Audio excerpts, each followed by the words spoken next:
Hey, good morning, good morning, good morning, everyone. Hey, how are you guys doing today? How are you guys doing?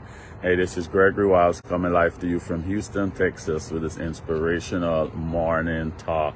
First time listeners, I'm on Mondays, Wednesdays, and Fridays at 8:45 a.m. That's our time here in Houston, Texas. Hey, but I can be outdoors today. It's a nice day here. It's a nice day. It's not as crazy hot like the last few weeks. The morning is still a little cool, still a little overcast, so I can enjoy this little outdoors today. But yes, guys, it's a great day here. I hope it's great wherever you are, man. Wherever you are, I hope it's a great day.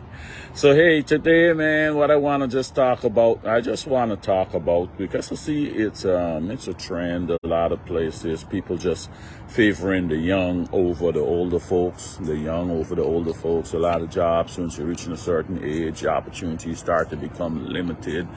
And most people are going for the younger folks right now. So I just want to dive in and see a little bit what the Bible talk about what they say about the gray hair. They use the term for the elderly as the gray hair, right? The gray hair. That's saying, but that's wisdom, right? Back in the days, so that wisdom comes with that, right? So let's look and see some things here, some scriptures where they talk about, the elderly and the young people too, right? Let's start with Proverbs 20:29. Let's start with Proverbs 20:29, and we can build off of that, right? Proverbs 20:29 says, "The glory of young men is their strength. Gray hair is the splendor of the old," and that's the NIV translation. NLT translation said, "The glory of young men is their strength.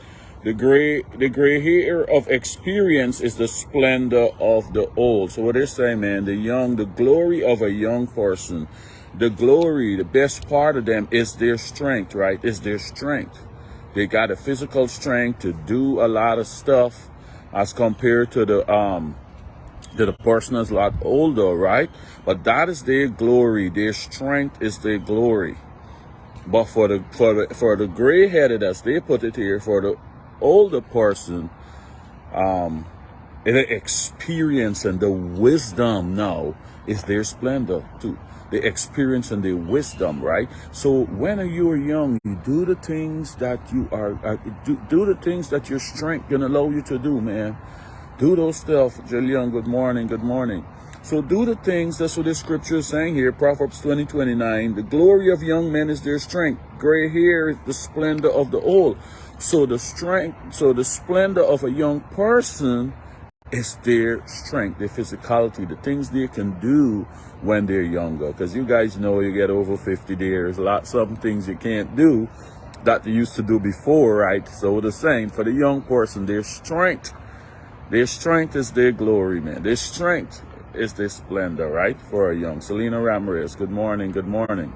So, but when you get older now, your wisdom becomes your splendor now, right? Wisdom becomes your splendor. Let me read the scripture one more time. "The glory of young men is their strength. Gray hair is the splendor of the old." So I see lots of time, Colleen Tom, good morning, good morning. So lots of time, people just would favor the younger person over the older person. But there's a role for each one of us, right? There's a role. Like I said, I can't do the stuff that I can do. People who know me, I used to run and play basketball, jumping, dunking, doing all of this stuff. Now I look at some people doing that, it kind of hurt me because I know I can't do that at this age right now. But I can still teach the game. My wisdom, all the experience I got, right? So I just transition to the next part of life now. Now my wisdom, all the wisdom I gain, I can't do the things that I used to do physically, but I can still make an impact on the same game or whatever it is that you love. All the wisdom you gain now, you can pass it on to the younger folks and let them jump and dunk and do the things. You can teach them how to do it now, right? So let's go on and see some other scriptures here, what it said. This was actually a law, right, guys? There's a law, Leviticus 19:32. Here what the law states: "You shall rise before the gray-headed and honor the presence of an old man and fear your God I am the Lord. So this was saying, this was actually a law.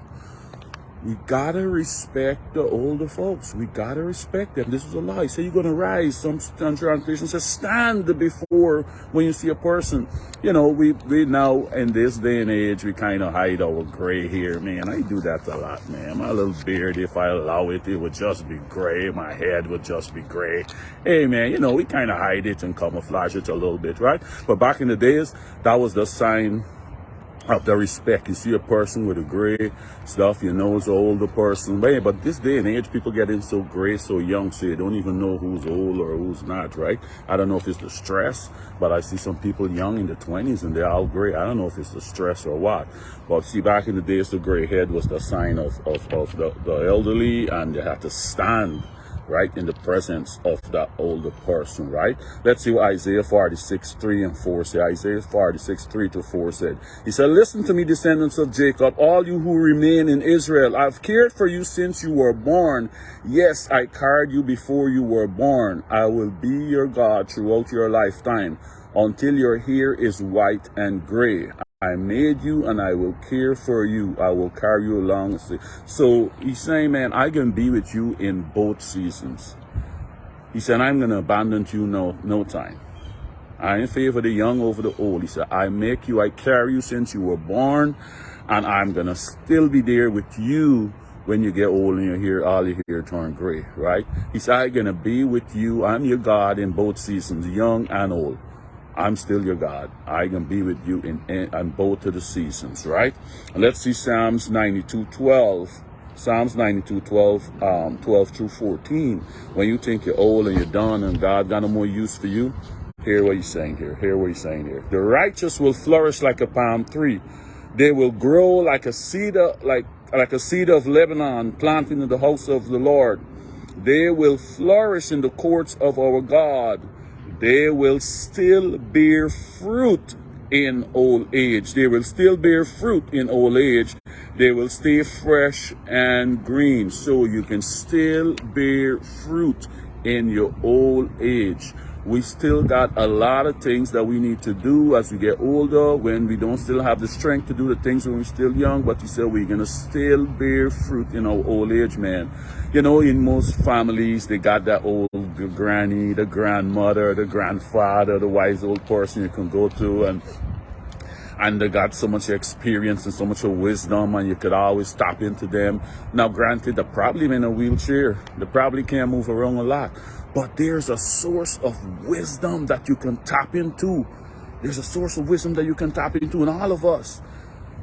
If we stay within the scriptures and understanding, that's a wisdom that you can't buy, right? As you get older, you've got a lot to pass on just because of these experience with these scriptures that you got. But just by living also, just by living, you know, you're 50 years old, 60 years old, 40 years old. Like I tell my son, I say, you might be the wisest 15 or 16-year-old, but that's it. You're the wisest 15 or, you know, the youths like think they know more than us, right? We just old. We never was their age. We just jump up and be 50 and 60. You know, we don't know nothing, man. You don't know nothing. You don't know what it is to be 15 or 16. You didn't live. It's like, man, you could be, if you think you're the wisest 15-year-old, that's fine, but that's it. 15. I'm 50 plus. I passed through a lot of stuff that you don't know what it is to be 20. You don't know what it is to be 19. You don't know what it is to be 25. I passed there already. So if you think you're the wisest 15-year-old, I give you that. But that's what it's limited to. 15 years of experience on this earth. When I got 50 plus. So you wanna compare wisdom? You want to compare wisdom? You don't think I got a lot that I can tell you when I'm seeing some of the things that you're doing, and I can tell you what's going to happen. I know psychic. I live it already. Right? So we got a lot to pass on to the younger generation, and I hope the young people listening to this understand, yes, you got your strength and you can do all of this stuff. But an older person got a wisdom, and they can teach it to you. They can teach it to you and tell you how to use your strength better, how to get the most of your strength, right, guys? So, you know, life is seasons, right? There's a time to born, time to die, and you're young and you're old, right? But in all seasons, we can still bear fruit, and lots of it. We can still bear fruit. right? In all the seasons here, he's saying the righteous will still bear fruit in the old age. So we still got a lot. Not until our eyes close, God done with us, right? So use your wisdom as you get older. Impart your wisdom in the younger generation. And the younger generation who listening to this, know that the older generation got something to pass on to you. They've been where you've been. They passed through that. Just life experience teach them a lot. And especially if they're wise in the word and they're reading these scriptures here, they got a lot that they can offer you. Both need each other. Right, guys? I can leave it there, man. So just go on and enjoy your gray hair. Go on and enjoy it. If you want to be like me and cover it up a little bit, hey, that's okay. If you want to leave it out there and just show it out, but that's all good, man. But enjoy your gray hair. Enjoy being a senior. And the young people, just enjoy your youth, enjoy your strength, because it's not going to be there all the time. You're going to go to a different season. Right, guys? I'm going to leave that there. Have a great, great day. We'll talk again on Friday. Goodbye.